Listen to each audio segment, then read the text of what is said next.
Hey everybody, welcome back to another episode of Ray's Corner. Today's episode is going to be a little somber. Still probably going to get a little irate. I don't want to, but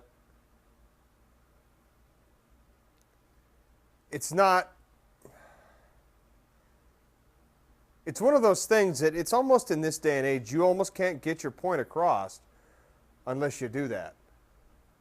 Which, I mean, that's fine. If that's how I have to reach people, that's fine.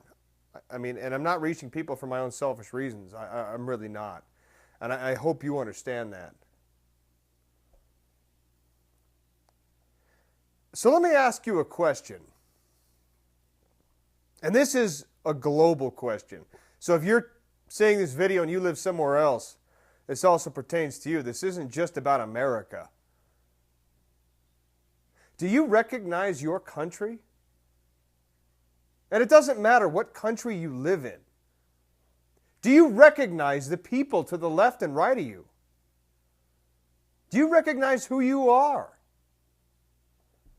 We have become so selfish in this day and age, it is scary. There are reports and studies or news articles, whatever you want to call them, of baby boomers who aren't leaving anything for their kids, which that's their choice. It's not that I have something against them doing that. I have a reason against it because of morals.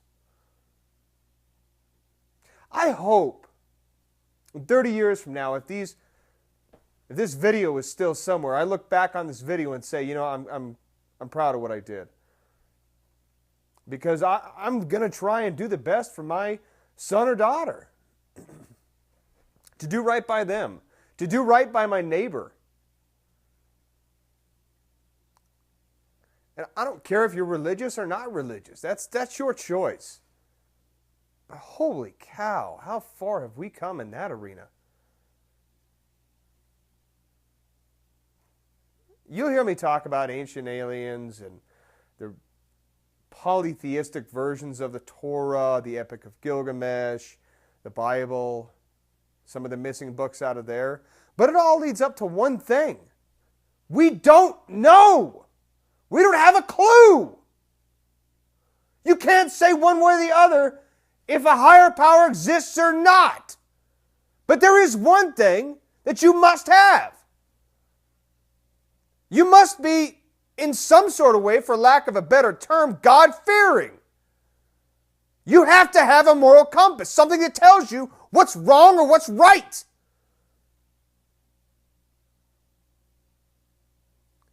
The best way to explain it, for you lay people out there, the people that I'm talking to right now are the ones that graduated college, that think the white male is horrible, and that religion has ruined everything for 2,000 to 7,000 years.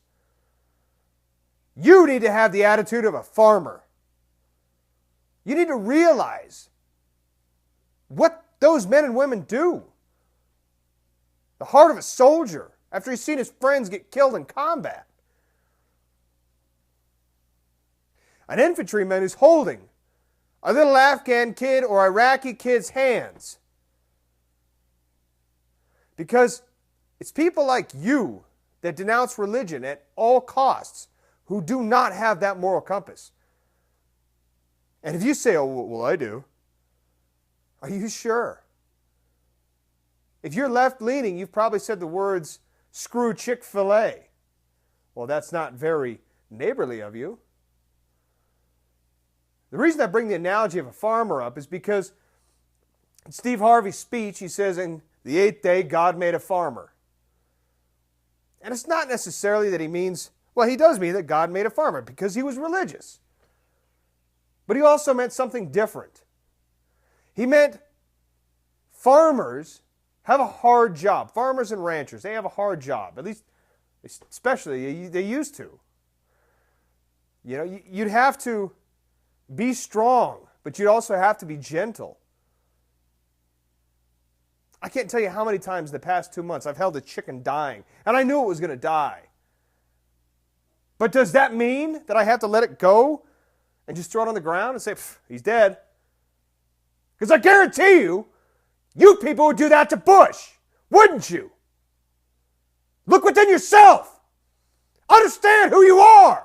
I'm sick of this game. I am sick of it. There have been days that I said, God help us all. And then I said, well, whatever deity you pray to. And I stop myself and go, what the hell?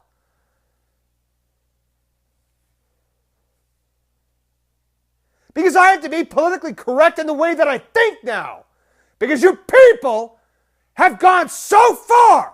You are so selfish. You think that being PC is going to change anything?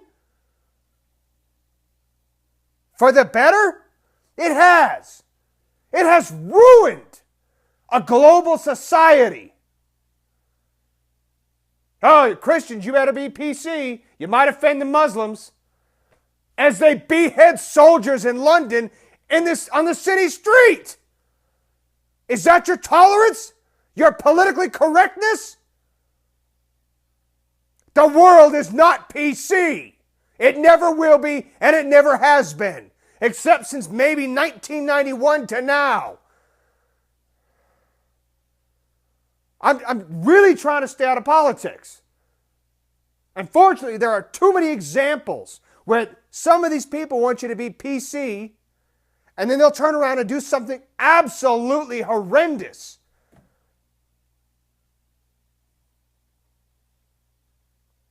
I've got 10 big headline items off the top of my head.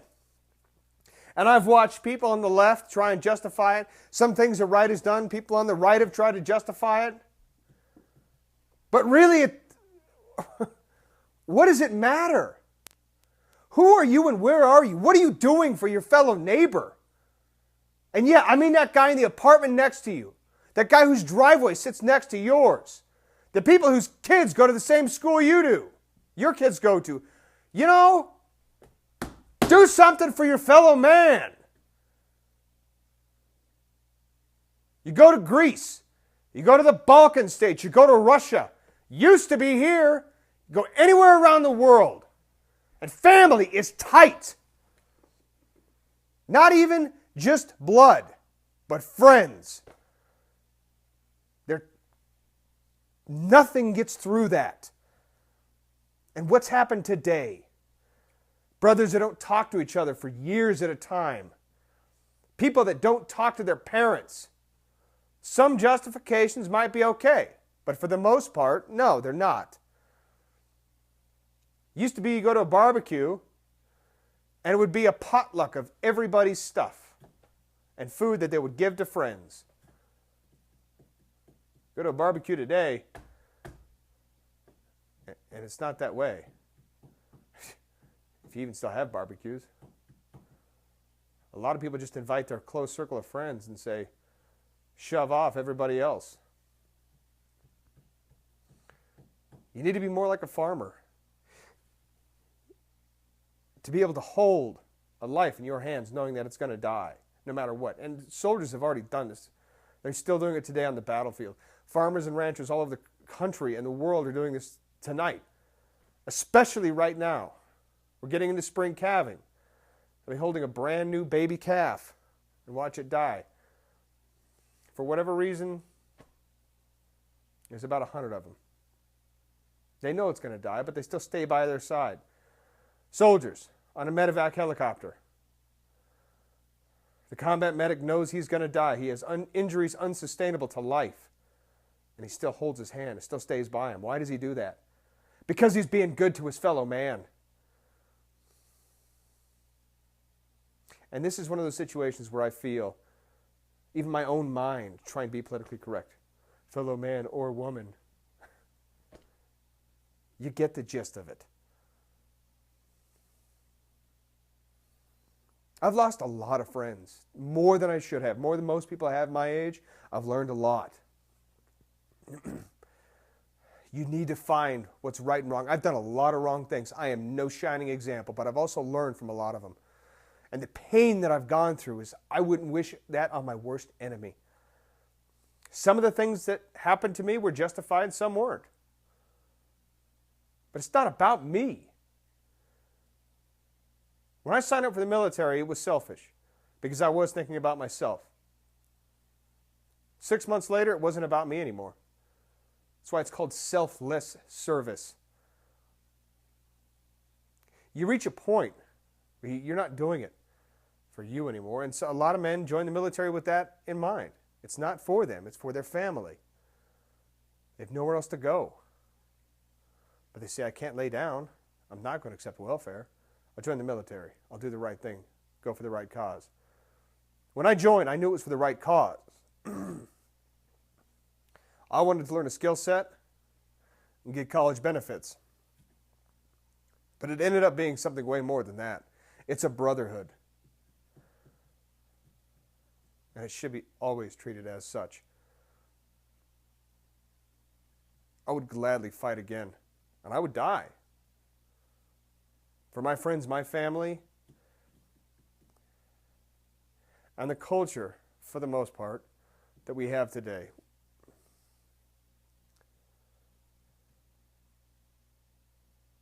I don't know who you are, and I don't really care. Because if you don't know you, why should I? If you still think that we're being told the truth about everything, if you still think that anybody anymore knows what they're doing, I have news for you. We don't have a clue. We don't know what the unintended consequences are of anything. And don't make it political. It's not left or right. It's everything.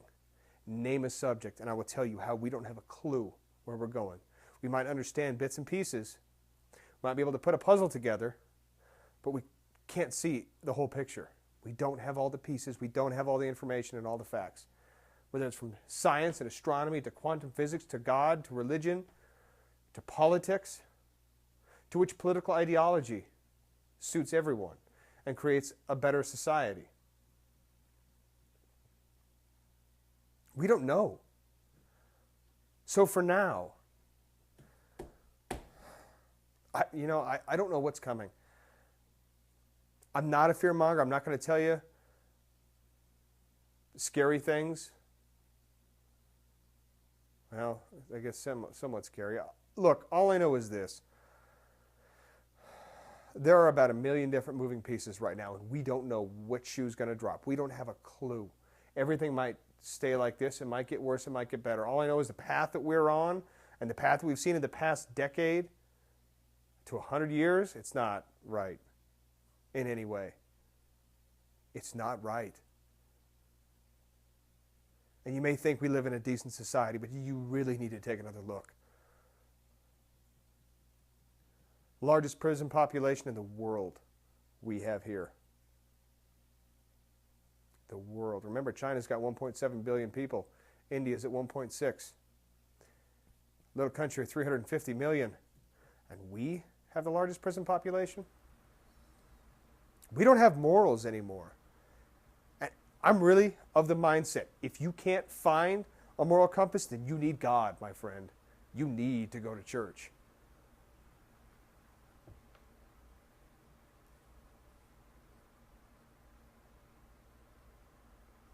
We need to take back our school systems. We need to take back our political systems. We don't need to fight about socialism, communism, Marxism, free market, crony capitalism. How about we just get these people out? Every one of them. They have ruined our world, our globe. You've got people in Angola watching Justin Bieber, Miley Cyrus, thinking that's the way to be. Kanye West, Kim Kardashian, the world sees that. And they want to emulate it. Why? Because they think it's a new hip thing.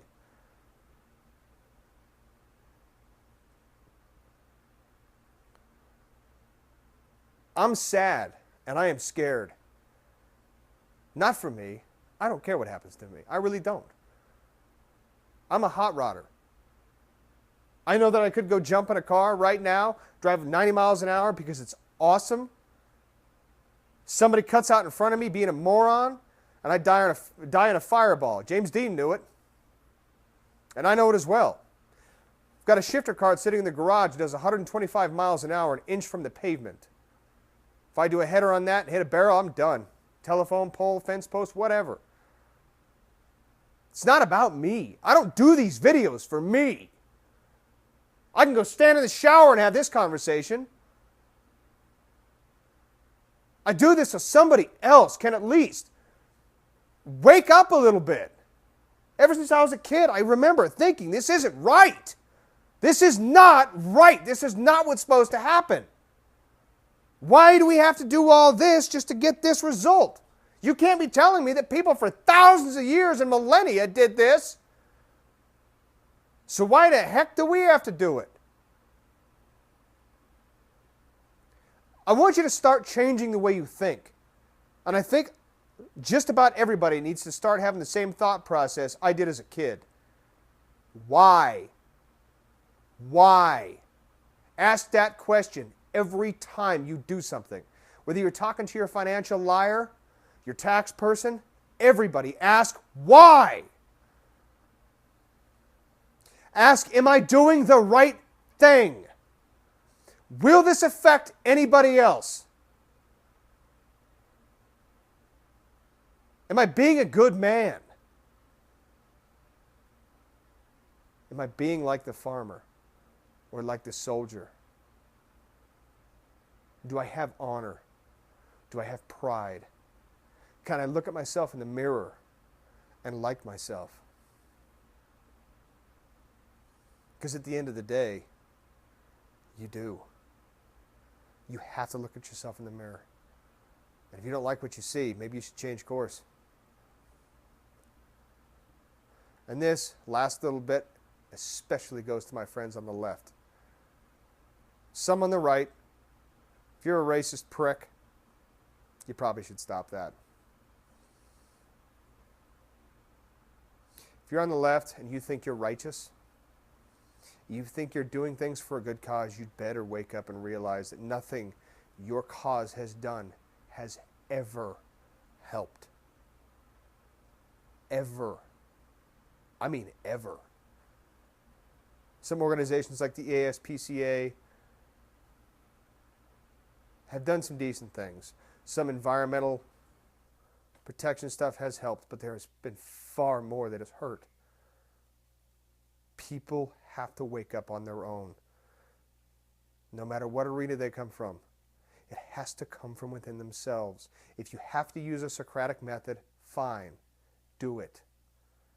But if you come from college and you think that you're smarter than anybody else, I want you to wake up and realize something. Some of the smartest minds never went to college. Some of the smartest minds and most successful men spent half a semester, maybe a semester at school. Because their minds were not corrupted. Yes, you can have good teachers. And if you're a teacher, keep doing what you do. But like I said, ask yourself the same questions as anybody else, especially if you're a teacher. Because you are shaping these young minds. You are helping create the future. You need to ask yourself if your curriculum is right. If not, say it. Do something about it. And if you're a parent, you'd better go to school board meetings. You had better find out what your kids are getting into and what they're being taught. And if you're on the left, like I said, you are not righteous. You are not. And some of the guys on the right aren't either. But the left is making some serious waves right now. I mean, it's, you guys have really fucked up this time. I'm a center kind of guy. I will not vow my loyalty to anybody until they've proven themselves to me. I've played that game, and I've been burned more times than not. So, be good. Be the farmer. Be the soldier. We'll have a happier one next time. We'll talk to you soon.